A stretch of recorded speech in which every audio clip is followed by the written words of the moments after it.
semaine sera ensoleillée, mais pour demain, la Sion ne vaut guère. Regardez avec moi les images. Vous allez reconnaître la perturbation que l'on voit déjà depuis 48 heures sur les images du satellite et qui reste bloquée ici sur l'est du pays, tandis que l'anticyclone des Açores gonfle ses pressions sur tout l'ouest et que cette perturbation ne nous intéressera pratiquement pas. Regardez les prévisions de Météo France pour demain après-midi. Quelques gouttes sur la Bretagne venue d'Angleterre et légèrement voilée de Nantes jusqu'à Lille. Sinon, la perturbation qui aujourd'hui encore était sur l'est va s'accrocher sur le relief, sur les Alpes, sur le Jura et sur les Pyrénées. Même une petite instabilité va remonter de Barcelone. On attend de la neige sur les Pyrénées au-dessus de 2000 mètres. Grand soleil sur l'extrême sud-est. Sur la Corse, les températures prévues par Météo France demain après-midi, ça remonte peu à peu sous l'effet du soleil. On va peu à peu arriver aux normales saisonnières. Le minimum pour Clermont-Ferrand avec 13 degrés, 14 degrés pour Aurillac, 18 degrés pour Paris, un petit 13 aussi pour Cherbourg. Le maximum, on ira le chercher en Corse, comme d'habitude, avec 21 degrés. Si vous êtes courageux pour cette semaine, je vous donne rendez-vous à 6h30 du matin, juste avant le journal de Jean-Michel Hulot, qui, vous le savez, est à 7h. À tout à l'heure. Darty, le contrat de confiance. 2 Français sur 3 avouent être timides. Pour beaucoup, c'est un véritable handicap qui rend la vie souvent difficile dans les relations sociales et amoureuses. Or, aujourd'hui, on peut facilement vaincre cette timidité. Robert Namias et Anne Barrère, avec l'aide de médecins et de nombreux témoins, expliquent dans Santé à la Une quelles sont les méthodes efficaces pour ne plus rougir ou ne plus avoir le cœur qui s'emballe. Avec Top Ou ne plus avoir le cœur qui s'emballe. Avec Top Santé, le magazine de la bonne santé. Santé à la Une, comment vaincre sa timidité, lundi 22h45 sur TF1.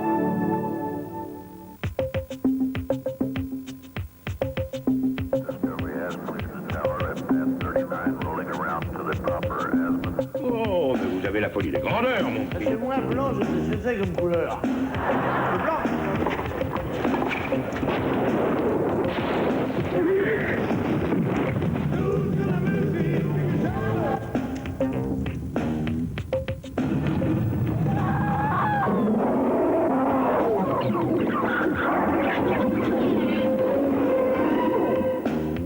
Bonsoir. Au sommaire de notre émission, ce soir, je vous propose le cauchemar d'un écrivain retenu prisonnier par une infirmière, une scène de ménage qui se déroule sur une échelle suspendue au-dessus du vide, le dauphin le plus célèbre de l'histoire de la télévision, une larme de nostalgie sur la croisette, un des moments les plus chauds de la carrière de Mickey Rourke, le grand Yves Montand sur scène, et enfin un immense combat dans un désert autour d'un ésophague.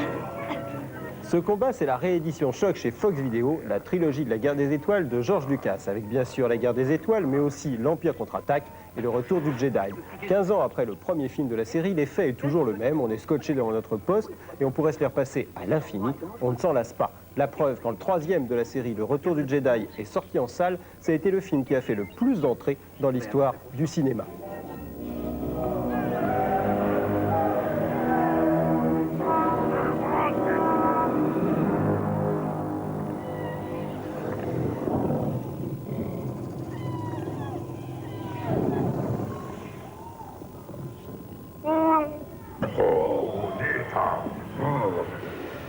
Victime du tout-puissant Sarlac, son Excellence espère que vous mourrez honorablement. Et si l'un d'entre vous veut demander grâce, le grand Jabba de Hutt est prêt à recevoir vos suppliques.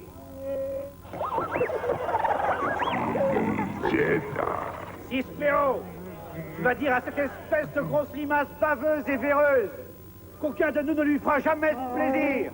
D'accord? Jabba, c'est ta dernière chance. Libère-nous ou tu mourras. Sans tout graser.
être écrivain, c'est parfait.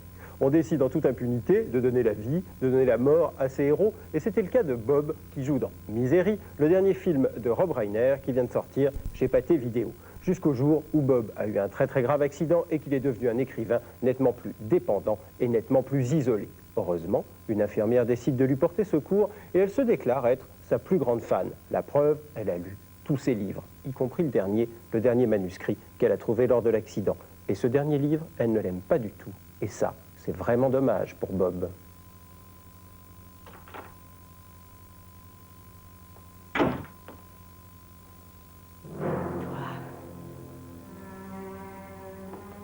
Toi, sale bête, comment as-tu osé?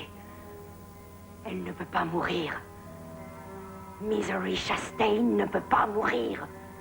Annie, en ce temps-là, en 1871, les femmes mouraient en couche très souvent. Mais c'est son esprit qui importe, et l'esprit de Misery est toujours en vie. Je ne veux pas son esprit! Je la veux, elle! Et c'est toi qui l'as assassinée! Non, non, Annie. Alors qui? Personne. Elle s'était évaporée. Évaporée? Évaporée? Elle ne s'est pas évaporée! C'est à cause de toi! À cause de toi! À cause de toi! À cause de toi! C'est toi! Tu m'as tué ma Misery! Annie!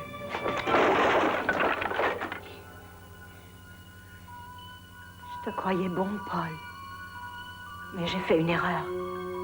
Tu n'es qu'une de ces sales bêtes menteuses. Et je crois que je vais devoir prendre quelques distances avec toi.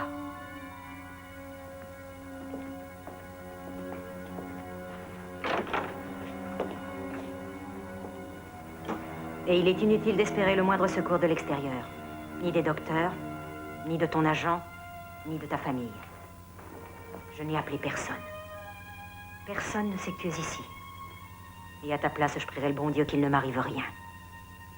Parce que si moi je meurs, tu meurs. Ils se détestent à l'écran, ils se détestent, paraît-il, dans la vie. Ils en ont fait un film, c'est Clair de Lune, qui sort chez Antares et qui a inspiré la série télé jouée par Sybil Shepherd et Bruce Willis. Scénario classique, réalisation efficace, nos deux héros poursuivent des voleurs de diamants, ils triomphent et bien sûr se détestent. Et s'ils font des petits, ils peuvent donc se les garder.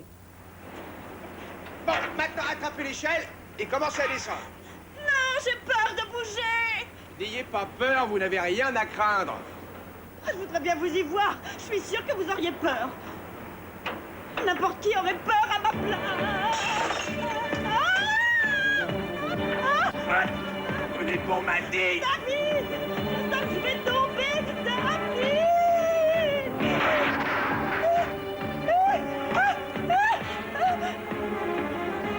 Tenez bon, on m'a dit. Bon, maintenant, vous allez vous retourner. Et quoi qu'il arrive, ne regardez pas en bas.